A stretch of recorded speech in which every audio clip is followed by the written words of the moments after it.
They're abundant. Most just fall into obscurity. However, a select few rise above like a phoenix from the ashes, and leave behind such a mark that they change an entire generation in the process. These classics have truly achieved immortality, becoming icons of their genres, such as Forza Motorsport 4, a game so awe-inspiring that it is nothing but racing game legend. In this video, I will cover the absolute pinnacle of the Forza series, a title so much greater than the rest that every other entry in the franchise pales in comparison. I will make plenty of bold claims in this video, calling this racing game royalty, a worthy adversary to the Gran Turismo series, and one that possibly surpasses most of its successors.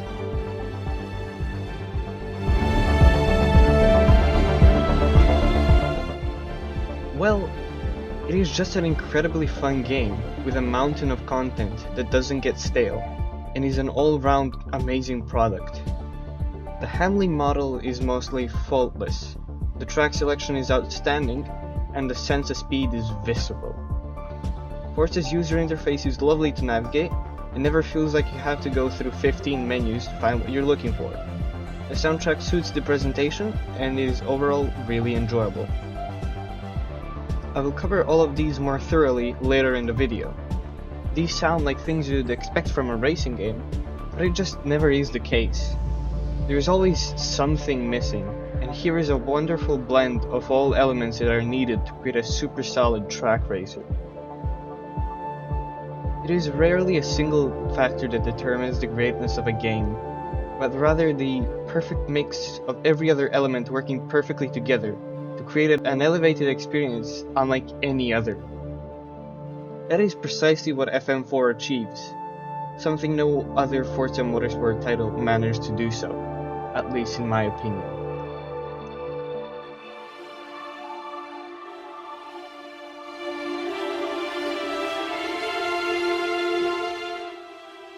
At a first glance, it is nearly faultless. Cars have a lot of weight to them, and understeer, or oversteer, are predictable. Grip is calculated at an unprecedented level at the time of release. Turn 10 worked directly with Pirelli to work out the tire model, and it shows. It is translated into the game beautifully. They got Pirelli to do custom tests to see grip levels in extreme conditions, such as drifting, which is cool to see. Cars with different drivetrains perfectly showcase the variation in handling characteristics. A slow but fun front-wheel drive hatchback will be incredibly stable on throttle and understeering, whilst a rear-wheel drive supercar is nimbler than a Fox and less stable than the economy of Greece. An all-wheel drive rally road car is a blast to drive because of how stable and quick it is, and a rear-engine Porsche is as deadly as ever. This is, of course, nothing new, but it is great to see the difference be so severe in this game. It makes choosing the right car ever so important.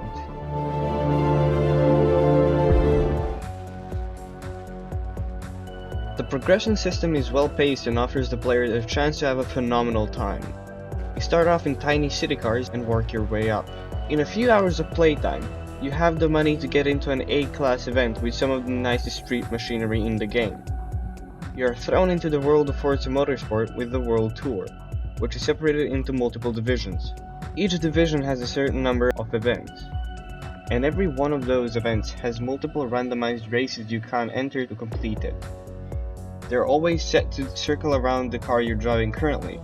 This means you always end up driving the car you want to drive the most, which helps you not get burned out or bored. This system is quite frankly masterclass. It easily beats games like Gran Turismo 7. The AI in this game are unfortunately mediocre at best.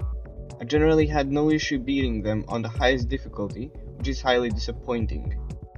They don't really race you either, so the fun to be had is usually just charging through the field at a rapid pace and then time trialing for a few laps.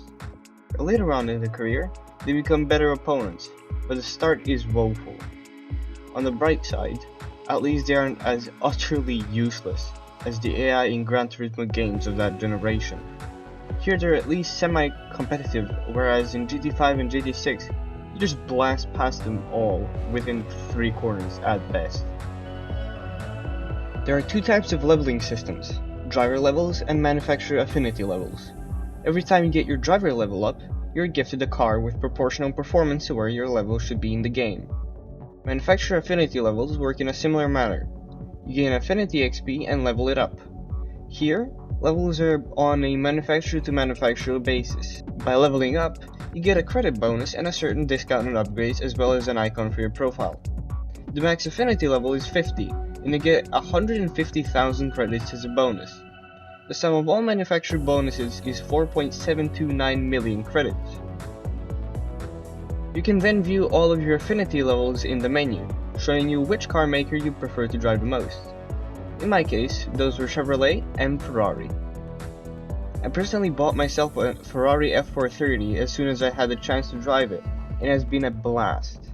It feels otherworldly fast to drive, as by that point you've only driven some sporty hatchbacks in B-Class. Driving that F430 around Indianapolis made me think, how can it even get any faster? However, it absolutely does. Further along, when you start driving race cars, you enter an unprecedented world of speed. This is obviously because of the... I've already mentioned the fact that the sense of speed is visceral in this game.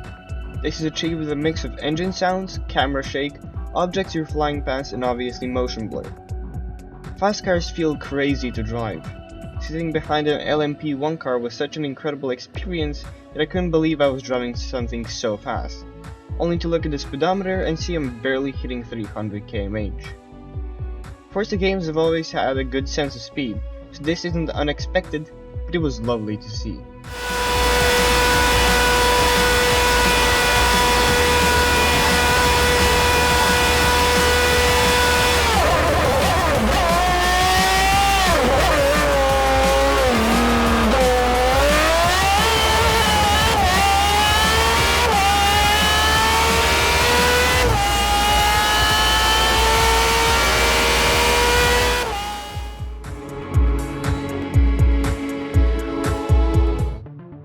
In the garage, this game is breathtaking for an Xbox 360 title. The attention to detail in car models is incredible, however I have to say that it is outdone by Gran Turismo in this regard. No one does interiors quite like Polyphony. One thing to note is that this game has over 500 cars, whilst GT5 only has 243 premium cars, aka those with an interior. The interiors are obviously such a minor issue that it is insignificant and you will almost certainly never notice it. However, I felt like pointing it out. On track, the track textures just aren't up to par. Not sure why, but it doesn't look as good as Gran Turismo 5 or even Forza Horizon 1. Keep in mind, up to par here means pushing the console beyond its limits to make a game that looks like an early Xbox One title. They're still really good for an Xbox 360 game. The biggest gripe with the graphics are the road textures, sometimes looking like they're made of plastic.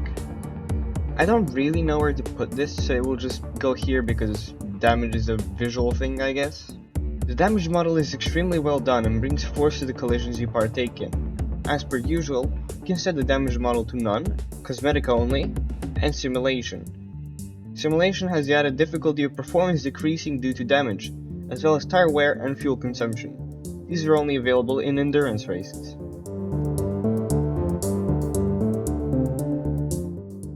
It features a great balance of American, European, and Japanese tracks. With real-life circuits like Road Atlanta, Road America, Silverstone, and Suzuka, and absolute custom-made stunners like Maple Valley, the Bernese Alps, and Fujimi Kaido. Forza does not disappoint. With 26 vastly different circuits and their many variations, you will not feel like you're driving on the same track every time you turn the ignition on. Well, except for the fact that you kind of do. Almost every division features Suzuka, the Bernese Alps, and Fujimi Kaido. It could get stale after a while, however they're superb tracks that are always a joy to race on, so this doesn't really happen. Except for Suzuka. I hate Sector 1, so I'm biased. I mentioned how engine sounds matter when it comes to the sense of speed, and How could they not when they're this good? Just listen to this Zonda.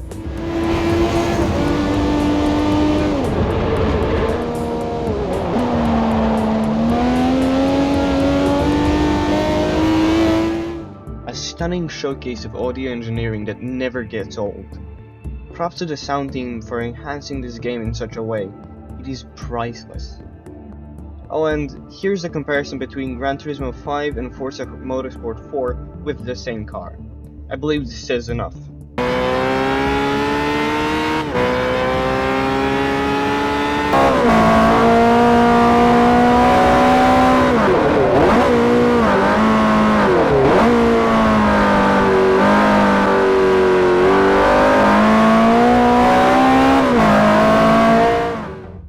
Also, a good comparison on the graphic side.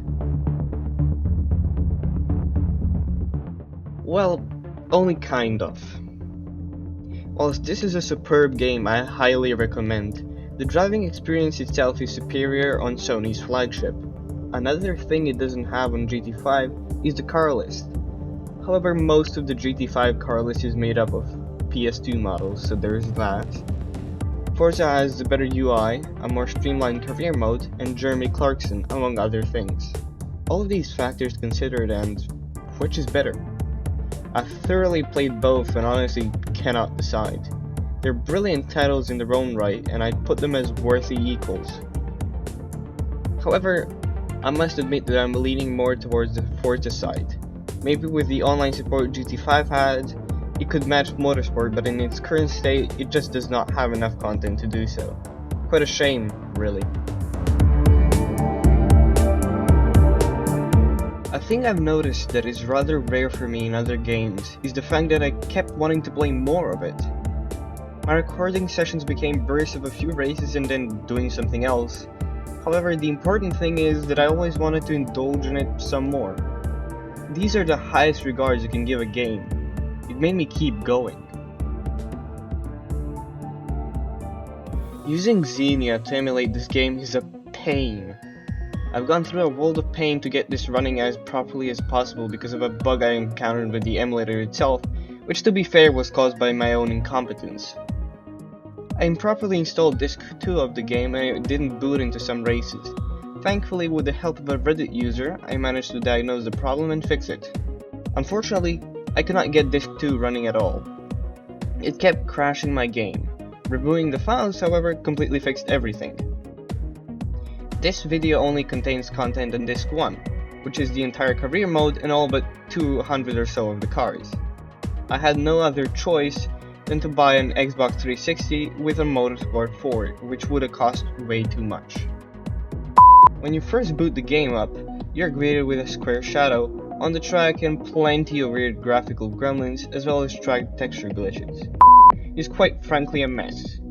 However, in the description below, I've included the link to a video which guides you through the process of fixing everything that can be fixed. In case of weird graphical gremlins in the cars themselves, simply press F5 to clear runtime cache and reset them. They might come back, and if they do, you should just press it again. It isn't a solution, however, it is a trusty fix. The only thing you can't fix, at least to my knowledge, are the messed up car thumbnails, which are a good source of entertainment and don't really ruin the experience to any degree.